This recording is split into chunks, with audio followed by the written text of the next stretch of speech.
ব্যালেন্টেডিয়াম কোলাই, কোলাই কোলাই তো আমরা সবাই চিনি, ইশ্চেরিসিয়া কোলাই, হ্যাঁ এটা তো আমরা সবাই চিনি। তো এই ইশ্চেরিসিয়া কোলাই এটা তো একটা ব্যাকটেরিয়া, বাট ব্যালেন্টেডিয়াম কোলাই নামে এটা হচ্ছে একটা প্রোটোজোয়া, প্রোটোজোয়া। সো এই প্রোটোজোয়াটা মনে রাখবা, এটা এই কারণে একটু এক্সেপশনাল, কারণ এরা হচ্ছে সিলিয়েট, সিলিয়েট। তাহলে কি বললাম, এদের সিলিয়া থাকে।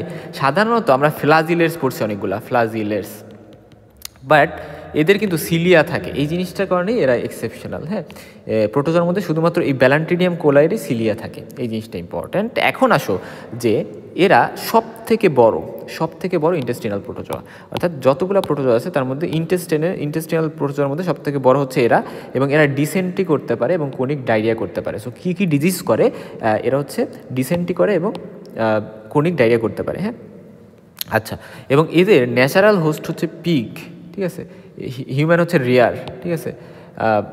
আচ্ছা, এখন আসা যাক যে যারা পিগ বা আমরা বলতে পারি শূকর, এই শূকরের সাথে অনেক বেশি ক্লোজ কন্ট্যাক্টে থাকে যে সকল পিপলরা, তাদেরই মেনলি এটা দ্বারা ইনফেক্টেড হওয়ার চান্স বেশি, এবং এটা পিগ টু পিগে হইতে পারে, পিগ টু ম্যানে হইতে পারে, যে সকল ম্যানরা পিগের সাথে খুব এক্সপোজার আছে, এবং যে ম্যানরা আক্রান্ত হয়েছে পিগ থেকে তারা আবার পরবর্তীতে ম্যান টু ম্যানে ট্রান্সমিট করতে পারে, ইভেন ম্যান থেকে পিগেও কনভার্ট হইতে পারে। সো দেখো অনেক বেশি ট্রান্সমিশন রুট আমরা দেখতেছি, এবং এটার মরফোলজি আমরা একটু যদি দেখি, দেখো এটার দুইটা ফর্ম আছে, একটা ট্রোফোজয়েড, একটা হচ্ছে সিস্ট। তো এই যে ট্রোফোজয়েড ফর্মটা দেখতে পারতেছো, এবং এখানে ইম্পর্টেন্ট বিষয় দেখো যে এই যে হচ্ছে সিলিয়াগুলো, ওই যে বললাম না যে সিলিয়েটেড থাকে, সো সিলিয়াগুলো কিন্তু এখানে দেখতে পারতেছো ট্রোফোজয়েড ফর্মটাতে। হ্যাঁ, আচ্ছা, এবং এটা একটু লার্জার থাকে কম্পারেটিভলি, এটা একটু ওভাল হয়, এবং দেখা যায় যে এখানে বেশ কিছু স্ট্রাকচার একটু লক্ষ্য করো। এই যে স্ট্রাকচারটা, এটাকে আমরা বলতেছি হচ্ছে মাইক্রোনিউক্লিয়াস। এখানে একটা ভ্যাকিউল টাইপের আছে, এটা ভ্যাকিউল। হ্যাঁ, এবং এখানে সিলিয়া আছে, এবং এই জায়গায় একটা পার্ট এটাকে আমরা বলতেছি সাইটোসোম, অর্থাৎ এদের যে মেমব্রেন, এই মেমব্রেনটা একটু ভিতর দিকে ঢুকে যেটা তৈরি করছে সেটাকে আমরা বলতেছি সাইটোসোম। এবং এটাতে দেখা যায় যে দুইটা নিউক্লিয়াস কিন্তু থাকে। হ্যাঁ, একটা হচ্ছে লার্জ থাকে, যেটা হচ্ছে এই যে ম্যাক্রোনিউক্লিয়াস, এই ম্যাক্রোনিউক্লিয়াসটা হচ্ছে লার্জ, এবং আরেকটা হচ্ছে ছোটো নিউক্লিয়াস বা মাইক্রোনিউক্লিয়াস থাকে, এইটা। হ্যাঁ, এইটা। সো একটা হচ্ছে এই যে ছোটো নিউক্লিয়াস, আরেকটা এই যে লার্জ, এবং লার্জ যেটা সেটা কিডনি শেপড, ঠিক আছে। আচ্ছা, এবং দুইটা ভ্যাকিউলস থাকে, একটা ভ্যাকিউলস তো এখানে দেখা গেলাম।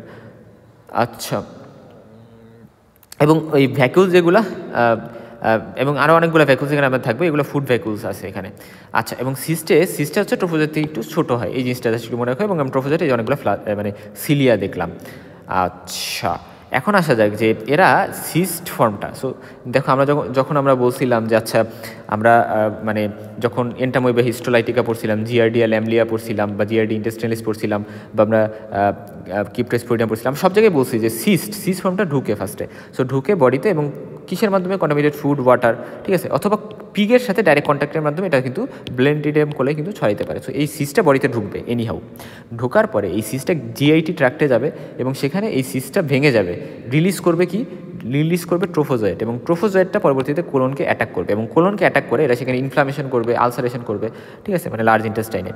আচ্ছা, এবং ফলে এরা কী করবে, ডিসেন্ট্রি করে, ব্লাডি ডায়রিয়া করে, কোনিক ডায়রিয়া করতে পারে, কনস্টিপেশনকে পরিবর্তন করে, এবং অ্যাবডোমিনাল পেইন করতে পারে, মানে ভারী লাগতেছে পেটের মধ্যে, মনে হচ্ছে গ্যাস হয়েছে, এরকম একটা বিষয়, এবং ফিভার, ওয়েট লস, এগুলোও থাকতে পারে, এবং গ্যাস্ট্রোইন্টেস্টাইনাল সিমটমের মধ্যে এরা কিন্তু কোনিক আলসারও করতে পারে।